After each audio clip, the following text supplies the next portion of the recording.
जी बिल्कुल, इमरान खान की गिरफ़्तारी का आज दूसरा रोज़ है और पाकिस्तान तहरीक इंसाफ के दीगर रहनुमाओं पर भी हुकूमत की जानिब से गहरा तंग किया जा रहा है। शाह महमूद कुरैशी की गिरफ़्तारी की ख़बरें ज़बान ज़द-ए-आम में अभी तक ताहम तस्दीक नहीं हो सकी, लेकिन असद उमर पाकिस्तान तहरीक इंसाफ के सेक्रेटरी जनरल जो हैं उन्हें भी गिरफ़्तार कर लिया गया है। शाह महमूद कुरैशी के अलावा फवाद चौधरी एक ऐसा नाम है जो कि बहुत ज़्यादा ख़बरों का हिस्सा होते हैं और उनके मुतल्लिक भी ये ख़बरें हैं, बल्कि इस वक्त हम सुप्रीम कोर्ट ऑफ पाकिस्तान में मौजूद हैं और बाहर पुलिस उनको गिरफ़्तार करने के लिए उनका इंतज़ार कर रही है। फवाद चौधरी सुप्रीम कोर्ट के अंदर हैं, बल्कि अब सुप्रीम कोर्ट के अंदर मौजूद फवाद चौधरी इस वक्त इंतज़ार कर रहे हैं कि किसी भी की तरह की सुप्रीम कोर्ट की जानिब से या फिर अदलिया की जानिब से उन्हें रिलीफ़ दी जाए ताकि गिरफ़्तारी से वो बच सकें। इस सारे मामले पर बात करने के लिए हमारे साथ मौजूद हैं सीनियर जर्नलिस्ट आदिल सरफराज। इनसे जानते हैं। आदिल साहब, कहिएगा ये फवाद चौधरी पे कौन सा केस है जिस पे आज सुबह से ही पुलिस जो है वो इनका इंतज़ार कर रही है गिरफ़्तारी के लिए? सर, ये मामला कल आपके सामने ही है। इमरान खान साहब की जो गिरफ़्तारी हुई है और बहुत से हल्के ये मानते हैं कि ये गैर कानूनी गिरफ़्तारी थी। गो के इस्लामाबाद हाई कोर्ट उसको लीगल करार दे चुकी है, मगर अभी मेरी कुछ देर कबल कुछ सीनियर वकला से बात हो रही थी, एक साबिक जज भी थे, उनसे बात हुई तो वो भी ये कह रहे हैं कि जो इस्लामाबाद हाई कोर्ट का फ़ैसला है वो इतना आप कह सकते हैं कि स्ट्रॉन्ग डिसीजन नहीं है और उसको ऑब्वियसली नज़र यही आ रहा है कि सुप्रीम कोर्ट सेट असाइड कर देगी। और अब फवाद चौधरी जो हैं ये पहले रहनुमा नहीं है। इससे कबल आप खुद बता रहे हैं कि असद उमर साहब को आज सुबह इस्लामाबाद हाई कोर्ट से गिरफ़्तार कर लिया। शाह महमूद कुरैशी को भी वहीं गिरफ़्तार करने की कोशिश की, मगर वो डाज कर गए और कुछ कारकुनान आ गए उनके दिफा के लिए, तो वो फिर वहाँ से बच निकले। उसके बाद ख़बरें आई, कुछ चैनल्स ने गालिबन रिपोर्ट भी किया है कि शाह महमूद कुरैशी साहब गिरफ़्तार हो गए। मगर अब ये शाह महमूद कुरैशी साहब का मैंने ट्वीट पढ़ा है थोड़ी देर पहले, वो कह रहे हैं कि अभी तक तो मैं गिरफ़्तार नहीं हुआ, लेकिन दुआ करें, कोई पता नहीं है यहाँ पे जिस तरह के हालात हैं। On the other hand Fawad Chaudhry sahab की सूरत हाल बड़ी दिलचस्प हो गई है। उस हाथ पे पुलिस वाले हैं और इधर फवाद चौधरी साहब हैं, वो इधर नहीं आ सकते और ये उधर जाना नहीं चाहते। हालात इस तरह के हैं कि सुबह तकरीबन 10:30 बजे फवाद चौधरी साहब आए थे यहाँ पर एक पिटीशन फ़ाइल करने के लिए, और हमें ये लग रहा है कि वो पिटीशन दरअसल एक बहाना थी सुप्रीम कोर्ट में पनाह लेने का, क्योंकि फवाद चौधरी साहब ने जो पिटीशन फ़ाइल की है अपेरेंटली वो फवाद चौधरी ने नहीं की, वो राजा आमिर अब्बास ने की है, जो एक और सीनियर वकील हैं सुप्रीम कोर्ट के, साबिक नैब के प्रोसिक्यूटर भी हैं। उन्होंने वो पिटीशन ड्राफ्ट की है, फ़ाइल भी उन्होंने की है। गो के फवाद चौधरी साहब को उन्होंने दिखाई ज़रूर थी फ़ाइल करने से पहले, और अब फवाद चौधरी साहब उसके बाद यहाँ पर आए, इस जगह पे जहाँ पर मैं और आप खड़े हैं बात कर रहे हैं, इसी जगह पे मीडिया डाइस पे उन्होंने मीडिया टॉक की। और आज उनकी जो बॉडी लैंग्वेज है वो काफ़ी आप कह सकते हैं कि डामाडोल किस्म की है। थोड़े से शायद घबराए हुए हैं या वो एक्ट इस तरह कर रहे हैं कि मसालियत होनी चाहिए और तमाम जो सैनिटी है इदारों के दरमियान, सियासतदानों के दरमियान, वो उसको परवान चढ़ना चाहिए। अब सूरत हाल कुछ यूँ है कि तकरीबन 8-9 घंटे हुए चाहते हैं और फवाद चौधरी साहब बाहर आना तो दरकिनार, जो दूसरी मंजिल है उससे नीचे नहीं उतर रहे।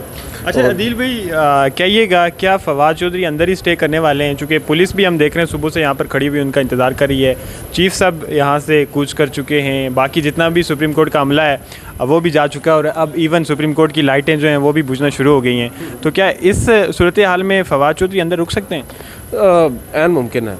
इस तरह की एक मिसाल हमारे पास माजी में भी मौजूद है। खुदाई खिदमत गुजार हुआ करते थे महमूद अख्तर नकवी, जिनका ताल्लुक़ कराची से था, उनका भी एक दफ़ा गिरफ़्तारी का इस तरह का मामला बना तो वो रात को मस्जिद में सोए थे, और अब मुझे कुछ अंदर से दोस्त बता रहे हैं कि मुमकिन आज फवाद चौधरी साहब भी मस्जिद में स्टे करें। और उनके जो भाई हैं छोटे फैसल चौधरी, उन्होंने पहले कोशिश की है चीफ़ जस्टिस से मुलाकात करने की और फवाद चौधरी को कोई अबूरी रिलीफ दिलवाने के लिए उन्होंने कोशिश की उनसे मुलाकात करने की, मगर जो वहाँ पर मौजूद पुलिस के एहलकार थे उन्होंने ये कह दिया कि चीफ़ जस्टिस वापस जा रहे हैं अपने घर को। आमिर खान के ज़रिए भी सुना है कोई मुलाकात? बिल्कुल कोशिश की गई है, मगर मेरे ज़राए के मुताबिक आज चीफ़ जस्टिस के चैम्बर में तकरीबन 4 से 5 जजेस जो हैं वो मौजूद थे, और उनके दरमियान किस तरह की गुफ्तगू होती रही है ये तो अब खुदा ही बेहतर जानता है, जो अंदर मौजूद थे वही।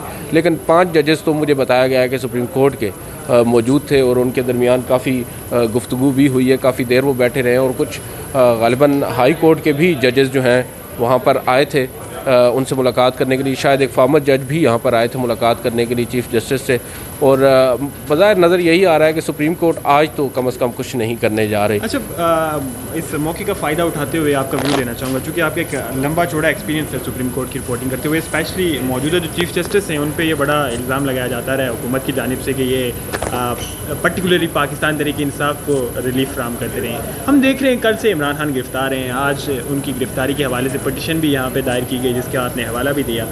आज ये सुप्रीम कोर्ट की अदलिया रिलीफ की तरफ नहीं बढ़ रही है। सर ये देखें, हम as a court reporter facts को रिपोर्ट कर सकते हैं जो हम देखते हैं। जब ये गलत करते हैं तो हम उसको भी क्रिटिसाइज़ करते हैं, और जब ये ठीक करते हैं तो हम उसकी तारीफ़ भी करते हैं। इन्होंने डिप्टी स्पीकर की जो रूलिंग थी, जो हमें नज़र आ रहा था वो आइन से इनराफ़ किया गया था उस रूलिंग के अंदर, और अदालत ने उसको राइटली सो सेट असाइड किया। और उसके बाद फिर रात को अदालत खुली, उस पर हमने भी तनकीद की कि आपको इतना प्रोएक्टिव किरदार अदा करने की क्या ज़रूरत है। गो के अदलिया से भी गलतियां होती हैं, मगर ये कह देना कि ये किसी एक पार्टी की लाइन टो कर रहे हैं मेरे ख्याल से मुनासिब नहीं होगा। और ऑब्वियसली एक सिटिंग जज हैं, चीफ़ जस्टिस ऑफ पाकिस्तान हैं, उनके बारे में इस तरह की बातें कहना। आप देखें आज जो बातें लोग कुछ अर्सा पहले तक कर रहे थे, आज वो बातें क्यों नहीं कर रहे। आज शायद कुछ देर के बाद अगर यहाँ पर आज पीटीआई को रिलीफ ना मिला सुप्रीम कोर्ट से, तो शायद पीटीआई का सबसे बड़ा जो हदफ तनकीद वो चीफ़ जस्टिस होंगे और आला अदलिया होगी। तो ये सियासतदानों का जो मसला है, सियासतदान तो करेंगे। मैं तो ये कहता हूँ कि हम साफ़ियों को कम अज़ कम इस मामले में ज़्यादा लाइंस नहीं लेना चाहिए, और अगर किसी एक सियासी जमात के साथ ज़्यादती हो रही है तो आप उसको पहले लीगली देख लें कि क्या उसके फैक्चुअल क्या हकीकत है, उसकी क्या नहीं है। अच्छा अदील भाई, आखिरी सवाल की जानिब बढ़ते हुए पूछना ये चाहूँगा, कल हमने देखा हाई कोर्ट की प्रेमिसेस से इमरान खान को गिरफ़्तार किया गया, गो के वहाँ पे एक जुडिशियल ऑर्डर भी मौजूद था चीफ़ जस्टिस का। आज यहाँ पे भी पुलिस बड़ी फुर्तियाँ दिखा रही है, बाहर 2-3 DSP साहिबान खड़े हैं। अगर आज ऐसी कोई मिसाल यहाँ पे भी कायम की गई, सुप्रीम कोर्ट की प्रेमिसेस से अगर फवाद चौधरी को गिरफ़्तार किया जाता है, तो क्या सुप्रीम कोर्ट हरकत में आएगी और अपना सुप्रीम कोर्ट अगर इस तरह का पहल अव्वल तो होगा नहीं, अगर इस तरह होता है तो ये कंटेम्प्ट होगी। सुप्रीम कोर्ट इस पर अपना फ़ैसला दे चुकी है। एक दफ़ा माजी में भी इस तरह की गलती हुई थी, पुलिस ने की थी, और फिर सुप्रीम कोर्ट ने काफ़ी ज़्यादा उनकी सरजनिश भी की थी उन पुलिस वालों की जिन्होंने ये काम किया था। ऑर्डर आया उसके ऊपर बाकायदा। उसके बाद अगर ये करना भी होता तो कम से कम दोपहर को ही कर चुके होते। अब तो मेरी थोड़ी देर पहले मुलाकात हुई है फवाद साहब से, मैंने उनको मुस्कुरा के कहा, मैंने कहा या आप चले जाएं या फिर उनको कहें कि आपने यहाँ रहना, हमें जाने दें।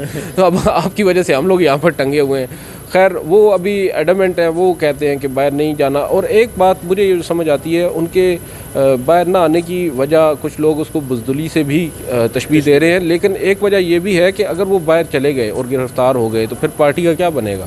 ऑब्वियसली आपने गेम के अंदर रह के गेम खेलनी है ना। आप जेल चले जाएँ जब सारे टॉप टियर की जितनी लीडरशिप है, इमरान खान, असद उमर और फिर फवाद चौधरी, तो फिर पीछे रह क्या जाएगा। शाह महमूद कुरैशी की भी बातें हो रही है, लेकिन वो भी तो देखें रूपोश हैं, वो भी छुपे हुए हैं, सामने वो भी नहीं आ रहे। अगर वो सामने आ गए तो उनको भी गिरफ्तार कर लेंगे। कोशिश तो हुई है ना उनको गिरफ्तार करने की, एक नहीं 2 दफ़ा कोशिश हुई है। अगर वो नहीं हो सके तो उनकी किस्मत है, आज नहीं तो कल वो भी हो जाएंगे अगर वो भी सामने आएंगे। यही वजह है फवाद चौधरी साहब, इनका इस वजह से ज़्यादा एक हाइप क्रिएट हो गई है कि हम यहाँ पर मौजूद हैं सुबह से, तो हम इनको बार बार कवर करें। और आज हमारे पास भी कोई और चूरन तो है नहीं बेचने के लिए।